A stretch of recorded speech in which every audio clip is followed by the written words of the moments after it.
बिस्मिल्लाहिर्रहमानिर्रहीम। अस्सलाम वालेकुम व्यूअर्स, मैं हूं आपका होस्ट हकीम तैयब। आज मैं आपको एक बहुत ही जबरदस्त नुस्खा बताऊंगा जिसको इस्तेमाल करने से वो लोग जो बार बार वॉशरूम जाते हैं, खास तौर पे बार बार बड़ा पेशाब आ जाता है जिनको, और जिनकी आंतों में नुक्स वाक़ हो जाता है, आंतों की कमजोरी की वजह से बार बार असाल आते हैं या दस्त लगे रहते हैं, उनको ये नुस्खा बहुत ही मुफीद और मौसर है, क्योंकि इसमें हमने विटामिन सी का एक रिच सोर्स इस्तेमाल करना है। विटामिन सी का आपको पता होना चाहिए कि विटामिन सी का इस्तेमाल करने से आंतों के नुक्स में जो भी नुक्स होता है उसको खत्म करने में बहुत अच्छा और बहुत मौसर रोल अदा करता है।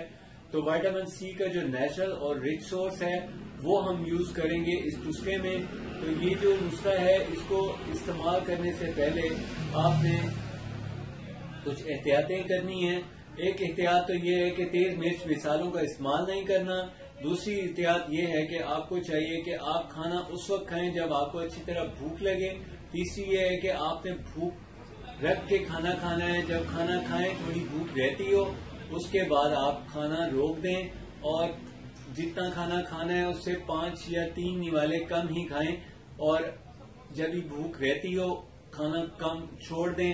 तो इंशाल्लाह ये मसला आपका आधा तो इस तरह ठीक हो जाएगा। और बाकी जो मसला है वो जो मैंने आपको विटामिन सी का नेचुरल और रिच सोर्स बताया है वो यूज करना है। वैसे तो लेमन में भी विटामिन सी बहुत ज्यादा है, और इसके अलावा आप और भी बहुत से फ्रूट्स हैं जैसे ऑरेंज है उसके अंदर भी होता है, लेकिन उनके इस्तेमाल से आपको पेट के अमराज में इतना फायदा नहीं होगा जितना फायदा जो मैं आपको नुस्खा बता रहा हूँ उससे होगा। तो ये जो नुस्खा है उसमें आपने जो अज्जा इस्तेमाल करने हैं, सबसे पहले आपने रोगन जैतून इस्तेमाल करना है। रोगन जैतून के साथ आपने लेने हैं तकरीबन 3 से 5 दाने मगज बादाम के।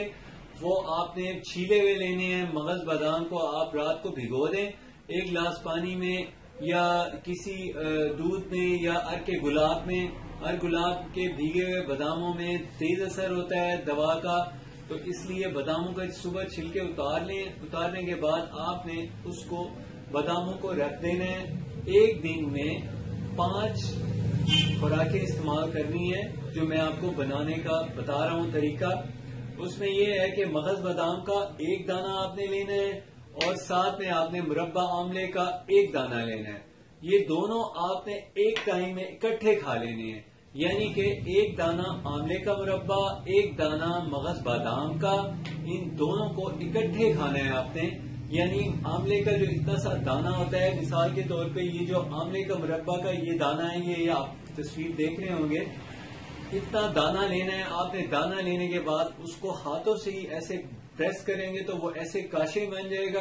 उन काशों को निकाल के रख लें, बादाम उनके सेंटर में रखें और गुठली फेंक दें और उसको बंद करके आप मुंह में डालें। छोटा सा दाना होता है, अच्छी तरह चबाएं। चबा के इतना चबाएं जिस तरह पान चबाया जाता है उतना चबाएं, और जब वो बिल्कुल मेल्ट हो जाए उसको आप निगल लें।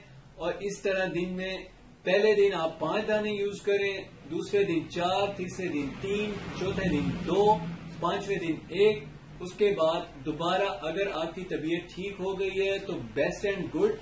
अगर आपकी तबीयत में अभी थोड़ा नुक्स रह गया है तो फिर आप दोबारा 1 से 2, 3, 4, 5 इस गिनती पे ले आए। इंशाल्लाह आपका जो नुक्स है आंतों का वो ठीक हो जाएगा और आपका मसला हल हो जाएगा। जो बार बार बड़ा पेशाब आता है या असाल लगे रहते हैं या लूज मोशनिंग होती है, इंशाल्लाह इससे ठीक हो जाएगी। व्यूअर्स, अगर आपने मेरा चैनल अभी तक सब्सक्राइब नहीं किया तो प्लीज सब्सक्राइब कर लें।